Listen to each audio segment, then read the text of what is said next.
As the final pints were being poured before sales of alcohol in pubs, bars and restaurants in Wales were banned, the country's First Minister was giving a stark warning, explaining why tough restrictions are needed.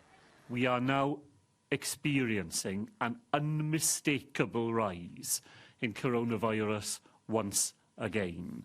And that pattern is now true of all ages here in Wales, both those aged under 25, but also this week, now in the over 60 age group. The result is that every day we are seeing more and more people admitted to hospital with coronavirus symptoms. Hope for a turning point now rests with the vaccine. This will be one of the first vaccination centres to open in South Wales. NHS and social care staff will begin receiving the vaccine on Tuesday. For them, it can't come soon enough. I think it's a little bit of light at the end of a very dark tunnel. You know, it's been a very dark 9 months.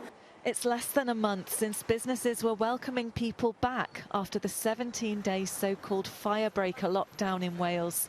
But with coronavirus cases rising, time is once again being called. Here in Monmouth, people are split over whether it'll work to bring cases down. In reality, are people just going to nip across the border to the pub? Yes. I mean, we're like 2 minutes up the road, and, you know, people are just going to nip up and have a pint up there and all that, and that's what's going to happen. I feel very sorry for a lot of businesses. It's awful. I think it's absolute lunacy, and I think Drakeford's lost his marbles, frankly. It's now past 6 p.m. and all the pubs in Wales are closed. Many will stay shut until these restrictions are lifted. They say the ban on sales of alcohol plus enforced early closing mean it's simply not worth opening. For them, a tough Christmas lies ahead, but the Welsh Government insists they had to act in order to save lives. Becky Johnson, Sky News in Monmouth.